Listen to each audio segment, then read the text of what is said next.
If you head over to YouTube and search for a shake tutorial, they're all going to tell you that you need a third-party plugin, which is called Sapphire. And the effect that is most commonly used is S-Shake, but for whatever the reason it may be, you can't get access to Sapphire or you simply don't want to install it in the first place. It's either that you try and use something like Transform and manually make these shakes, which honestly takes quite some time, especially if you're a beginner. So what you can do is download something called Shake Console. It sort of works like a plugin / extension, but it's not, it's neither. It's a preset and it uses the built-in expressions feature. Except it works just like S-Shake because you've got all of these settings for each axis, X, Y, rotation, scale, and many more. The benefits of using Shake Console is that it's free to use, it uses the built-in expressions feature, which means that any issues such as crashes or freezes are pretty much non-existent. At least that's when you compare it to the Sapphire plugin.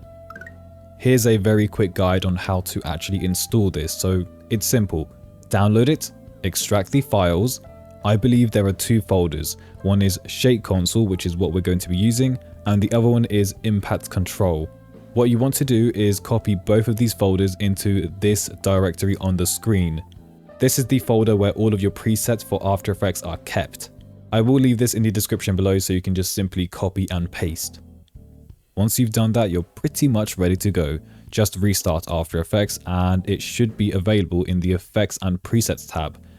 So just search for Shake Console and there it is.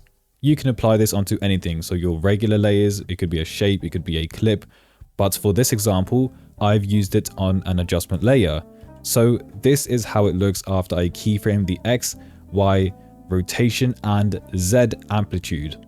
To explain, it starts off fast, and then it slows down over time, then it stops completely, and then it builds back up at the end, which then loops. So this is how it looks. Instead of using a clip from an anime or something, I've chosen to use a shape. I feel like it's easier to see how the shake works. If I were to use a clip with motion, for example, a character turning their head, how you perceive the shake would look different because of the motion, if that makes sense at all. So it's better to have something that's completely static. Neutral, one might say. Okay, so now I'm going to try and explain what these mean. Frequency, amplitude, and other terms like constant, float, and scale. In simple terms, frequency means speed. So the higher I set it, the faster it will be. So if you take a look at the example again, you can see on the x-axis, which is left and right, it's quite fast. But if I decrease it, it will become slower. So let's go for something like 4. Do you see that? Overall, it just looks less jittery than before. So I'm going to increase this again, but to something even higher than before. Let's go 16 and play this back. You can see that the shake is now very condensed, very tight on the x-axis. So that's what frequency is. It determines the speed. And the amplitude is how far it spreads. Frequency equals speed. Amplitude equals distance. So what I could do is increase this even more, all the way up to 700, which is way too much, but I'm just trying to show you an example. And I do need to regraph these, so just give me a moment. And let's take a look. The X shake now travels further. Okay, what if I were to decrease the frequency and keep the amplitude as something high? Let's go for 4 and play this back. It now looks very slow, less controlled, and that's because the speed, which is the frequency, is low, but the amplitude, which is the distance, is high. These settings are available for every axis, so the X, which is left and right, the Y, which is up and down, and R, which means rotation. This is how much it tilts to the left or to the right. You may have noticed that I've added keyframes for the amplitude. the X, Y, and rotation. That was done to make it slow down. So if you take a look at the graph, so I'm just going to open up the amplitude for the X. This is how it looks. It slows down over time and then speeds back up at the end. For some settings, like the constant shake, you don't have to set any keyframes. In fact, what I'm going to do is reset this effect by getting rid of all of these keyframes. I think I also had one for the scale. Reset. So right now my square is completely static. So what if I increase the amplitude for the constant shake? Let's go for 50, and I'm going to leave the frequency at 10. I'm also going to add a little bit of rotation amplitude, around 30. So now if I play it back, I've got a crazy constant shake. Looks like there's an earthquake going on. So I will decrease the rotation. Let's go for 10 because there is way too much rotation. Okay, so that's already looking better. I'm also going to cut down the frequency because I feel that it's too fast. So let's go for 5 instead. And here's how it looks. Let me just decrease it further for the amplitude. 25. No keyframing necessary. So this is good if you want to make a panning shake. Just be careful of your settings. You obviously don't want them too high.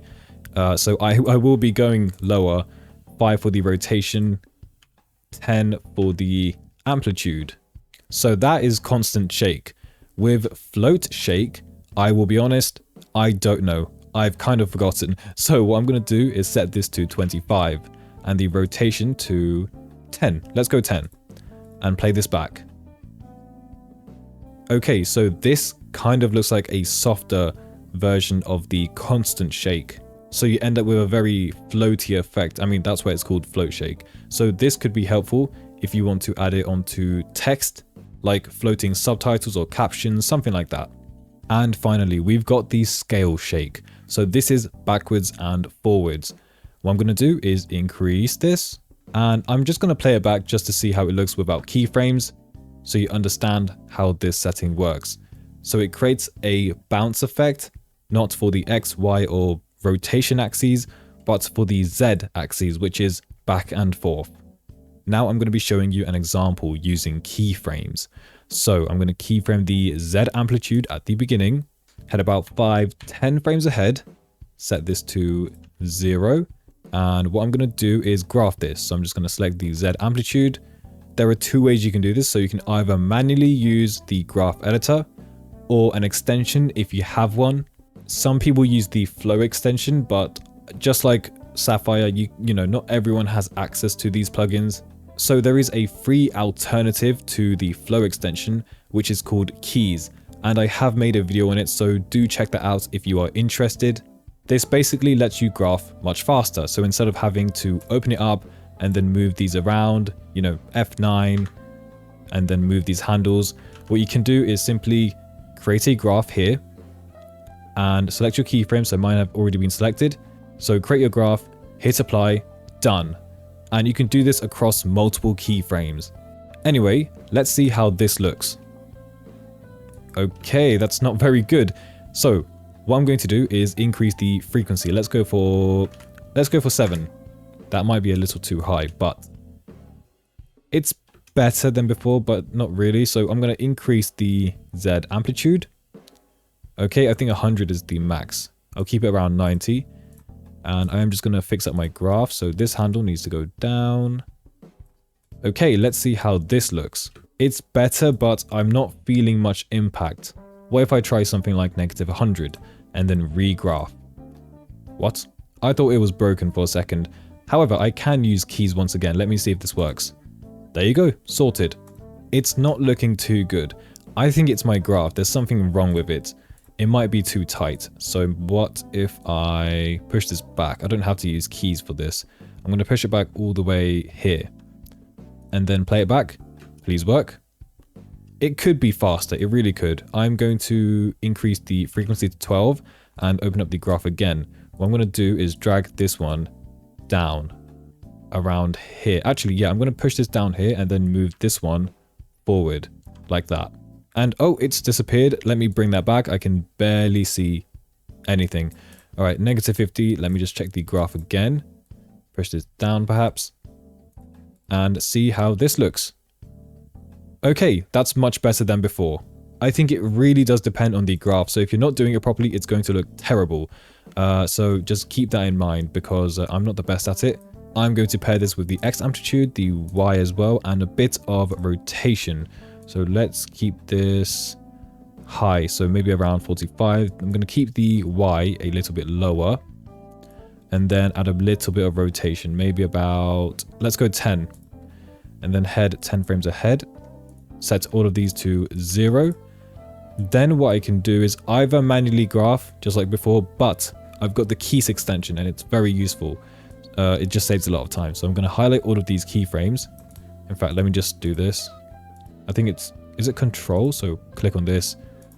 Yep, there you go. And what kind of graph do I want? I'm going to go for this kind of graph, so it gradually slows down instead of dropping straight away. Let's try this and play this back. Let's be honest, it looks very goofy, but it's still not bad. It's just that I don't like how it starts off. So what you can do is change up the shake seed here, so it's underneath the scale shake, and find something that looks good or reasonable. So maybe this here. So that's for the first frame at the beginning. If I play that back, yep, that's much better than before. And that covers the basics on how to use the Shake console preset. I forgot to give credit, so this is the editor who made this very kindly for free. If you want to download Shake console, it's in the description below.